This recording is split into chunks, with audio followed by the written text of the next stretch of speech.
Welcome to the English news of Bình Phước Radio, television station, and newspaper. Here are the headlines for today, and I'm Tô Anh. Vietnam Cambodia hold conference on land border work.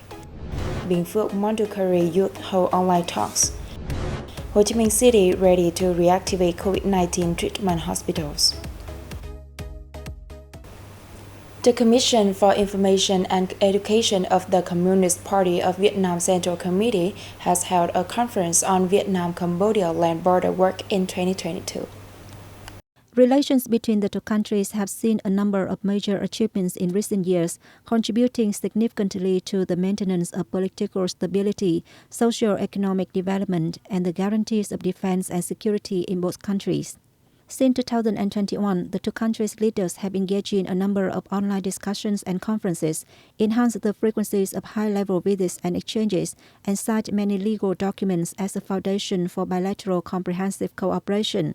In particular, the two countries' prime ministers have jointly hosted the 45th anniversary of the overthrow of the genocide Pol Pot regime in Vietnam's Loc Linh district and Cambodia Mê Mốt and Tơ Bông Khơ Mum provinces to deepen bilateral relations.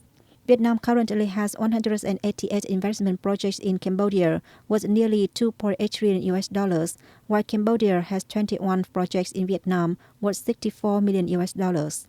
Two-way trade has continued to post positive growth over recent years, reaching $9.3 billion in 2021.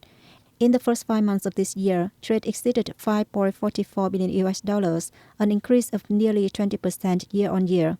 Cambodia is Vietnam's second-largest export market in ASEAN. The Bình Phước Provincial Youth Union recently held an online discussion with young people from Cambodia's Montecarlo province. The discussions were co-hosted by Trần Hoàng Trực, Secretary of the Bình Phước Provincial Youth Union and Chairman of the Vietnam Youth Union in Bình Phước Province, and Simon Kim, Standing Committee member of the Cambodian People's Parties of Montecarlo Province and Chairman of the Cambodian People's Party Youth Association in Montecarlo.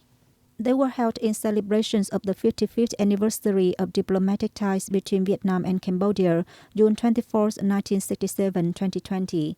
During the discussion, the two sides expressed a wish for continuous bilateral solidarity, friendship and cooperation between Vietnam and Cambodia, and especially between Bình Phước and Cambodia border provinces. It was also agreed that alternate exchanges could be held to offer more opportunities to learn about the culture and people of the two provinces and the two countries. The Hớn Quản District People Committee recently held a ceremony to announce a decision of the Bình Phước Provincial People's Committee recognizing Minh Tâm Commune as a new style rural area in 2021. Minh Tâm Commune began carrying out a new style rural building program in 2011, and by the end of 2021, it had achieved all 19 criteria, which attributed to the solidarity and determination of local authorities and people. After many years of effort, Minh Tâm Commune now has a better outlook.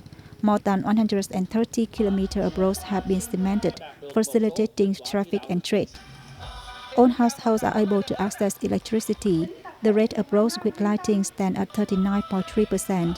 Schools in the communes meet national standards, and 7 cultural houses cater to needs in local cultural exchanges.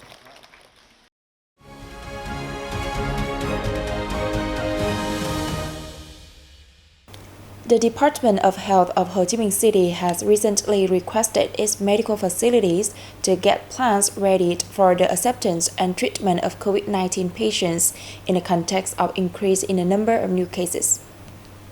The department assigned the Hospital for Tropical Diseases to be responsible for preparing human resources to reactivate the COVID-19 treatment hospital for severe cases when required. In addition, it requested all hospitals, health centers, and medical facilities in the city to actively review their resources to be ready to respond when the COVID-19 pandemic worsens. The health department also stressed the need to step up communication work to raise awareness about the importance of vaccination and continues giving help to and managing COVID-19 patients at home. As the energy industry has a crucial role in achieving net zero emissions by 2050, it requires a structural transition toward green growth. Therefore, Vietnam needs assistance from developed countries regarding both financial and technical issues.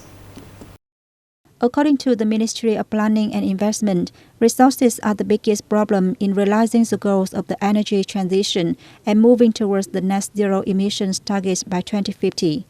Under the World Bank's calculation, to achieve net zero emissions, Vietnam needs an additional $368 billion during 2022-2040, approximately 6.8% of GDP each year, of which the building resilience process alone will account for about two-thirds of this amount because a significant amount of capital needs to be mobilized to protect assets and infrastructure as well as vulnerable populations.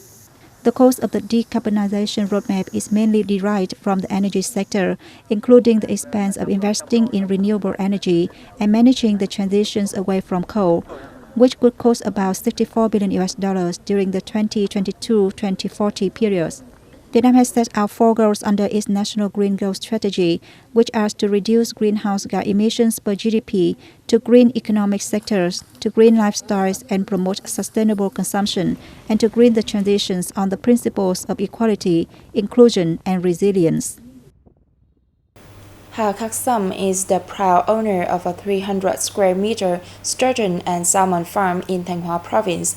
He sells an average of 8 or 9 tons of fish each year, earning around 3 billion Vietnam dong and generating jobs for many local people. Ha Kak Sam said that on average each year, he sells about 8 to 9 tons of fish with a selling price of 400,000 dong per kilo for salmon and 250,000 dong for sturgeon. After costs are deducted, he takes home 500 to 600 million dong, about $21,000 to $25,000 a year. His fish farm has also created jobs for 7 local people on monthly salaries of 6 to 7 million dong. The location of the farm has a temperate climate, which is favorable for fish farming. Sam plans to expand his farm and find new markets in Hanoi, Hải Phòng City, and Bắc Ninh province. He has also developed the fish-raising farm in Nang Cat village, Chi Nang Commune, which is a popular destination in Thanh Hóa, into a tourism site. Sam's economic model has helped generate jobs for local people. It also associated with tourism development at the local Ma Hao and Bai Tân waterfalls. The Mid-Autumn Festival is now just a month away. Villagers in the Bao Dap Lantern Craft Village in Hồng Quang Commune, Nam Trực District in northern Nam Định Province are busy making their lantern. The price of lanterns this year is doubled what it was in previous years, which makes the villagers feel quite excited. With nearly 50 years of experience in making lanterns, Nguyễn Thị Bình Thu is especially excited about this year's festival. After many lean years, the traditional craft has become popular once again. All lanterns are sold almost as soon as they are made. Some businesses offered to pay in advance, but the villagers are too busy to fulfill their orders.